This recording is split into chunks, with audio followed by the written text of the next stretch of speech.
Personne ne s'attendait à une attaque aussi frontale.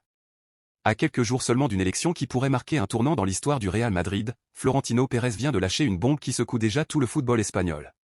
Son rival Enrique Riquelme est directement visé. Les accusations sont lourdes. Les mots sont violents. Et surtout, la situation vient totalement de basculer. Ce qui devait être une simple campagne électorale ressemble désormais à une véritable guerre politique au sommet du plus grand club du monde. Et croyez-moi, ce n'est que le début. Restez jusqu'à la fin parce que derrière cette sortie spectaculaire se cache un affrontement bien plus important qu'une simple élection. Mais avant de commencer, si vous aimez toute l'actualité du Real Madrid et du football européen, pensez à vous abonner, à laisser un like et à activer la cloche pour ne manquer aucune information importante. C'est gratuit et ça aide énormément la chaîne. Depuis plusieurs semaines, l'élection présidentielle du Real Madrid semblait relativement calme. Beaucoup d'observateurs imaginaient une nouvelle victoire tranquille de Florentino Pérez.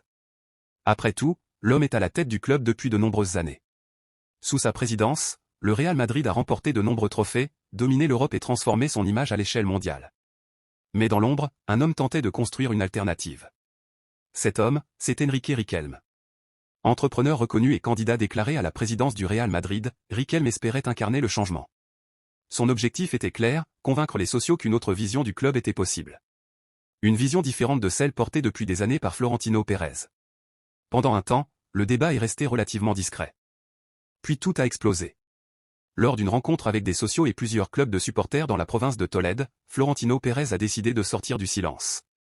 Et ce qu'il a déclaré a immédiatement fait l'effet d'un tremblement de terre. Selon lui, Enrique Riquelme ne chercherait pas réellement à servir le Real Madrid. Pire encore. Pérez estime que son adversaire serait avant tout préoccupé par sa propre image.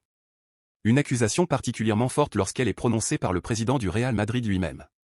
Devant les supporters présents, Florentino Pérez n'a pas hésité à frapper très fort. Selon ses mots, Riquelme semblerait davantage préoccupé par le fait de devenir célèbre que par l'avenir du club.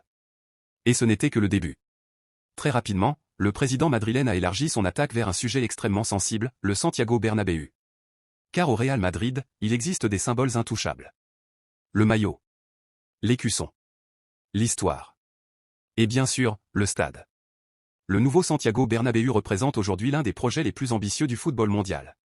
Des milliards investis. Une transformation spectaculaire. Une infrastructure pensée pour générer des revenus pendant des décennies. Et c'est précisément sur ce point que Florentino Pérez accuse son rival d'avoir franchi une ligne rouge. Selon lui, Enrique Riquelme aurait tenu des propos irrespectueux à l'égard du stade madrilène. Pour Pérez, critiquer le Bernabéu revient à attaquer directement l'identité même du Real Madrid. Le message est clair. On peut contester une stratégie. On peut critiquer certaines décisions. Mais on ne touche pas au symbole du club. À cet instant précis, la campagne électorale prend une toute autre dimension. Parce qu'il ne s'agit plus simplement de deux candidats. Il s'agit désormais de deux visions totalement opposées du futur du Real Madrid. D'un côté, Florentino Pérez défend son héritage. Un modèle basé sur l'expansion mondiale du club. Une puissance économique sans précédent. Des infrastructures futuristes. Et une domination sportive qui doit continuer pendant les prochaines décennies. De l'autre côté, Enrique Riquelme tente de proposer une alternative.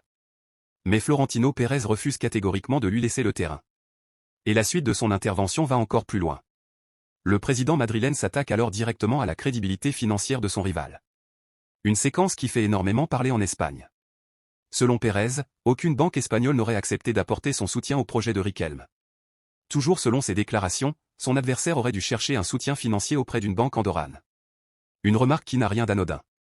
Dans une campagne où la solidité économique représente un argument majeur, cette attaque vise directement la confiance que pourraient accorder les sociaux aux candidats adverses. Et comme si cela ne suffisait pas, Florentino Pérez enfonce encore le clou. Il oppose alors sa propre vision à celle de Riquelme. Et là encore, le contraste est spectaculaire. Pérez évoque ce qu'il considère comme un projet dépassé porté par son rival. Il parle notamment d'installations de loisirs comme des piscines ou des terrains de padel. Puis il présente sa propre ambition. Et là, le président madrilène dévoile ce qu'il considère comme le futur du club. Créer le plus grand parc technologique d'Europe. Oui. Vous avez bien entendu. Le plus grand parc technologique d'Europe. Un projet gigantesque qui, selon lui, permettrait au Real Madrid de générer de nouvelles sources de revenus et de conserver son statut de leader mondial. Cette déclaration change complètement la perception du débat. Parce qu'à travers ces mots, Florentino Pérez ne parle plus seulement de football. Il parle d'économie, de technologie, d'innovation, et surtout de puissance. Le message envoyé aux sociaux est extrêmement simple. choisissez la continuité d'un projet mondial. Ou prenez le risque d'un changement incertain. Et c'est précisément là que tout devient fascinant. Car malgré la puissance de Florentino Pérez, l'existence même d'un rival sérieux montre qu'une partie des supporters s'interroge sur l'avenir du club. Certaines voix réclament davantage de renouvellement. D'autres souhaitent maintenir la stabilité actuelle. Et cette fracture commence à apparaître de plus en plus clairement. À quelques jours seulement du scrutin prévu le 7 juin, chaque déclaration compte. Chaque mot peut influencer des milliers d'opinions. Chaque attaque peut modifier l'équilibre de la campagne. Une chose est certaine. Florentino Pérez n'a absolument pas l'intention de laisser son adversaire gagner du terrain. Sa sortie médiatique le prouve. Le ton est désormais donné. Cette élection ne sera pas une formalité. Elle sera un combat. Un affrontement entre deux visions. Entre deux projets. Entre deux futurs possibles pour le Real Madrid. Et maintenant, la question que tout le monde se pose est simple. Cette attaque spectaculaire va-t-elle renforcer Florentino Pérez auprès des sociaux? Ou au contraire offrir à Enrique Riquelme une occasion de se présenter comme l'alternative capable de défier le pouvoir en place? Le 7 juin approche à grande vitesse. Et une chose est sûre. Tout le monde aura les yeux rivés sur Madrid. Parce que derrière cette élection se joue peut-être bien l'avenir du plus grand club du monde. Alors dites-moi en commentaire, Florentino Pérez a-t-il eu raison de s'attaquer aussi durement à son rival ou pensez-vous qu'Enrique Riquelme peut encore créer la surprise? Et surtout, qui doit diriger le Real Madrid pour les années à venir?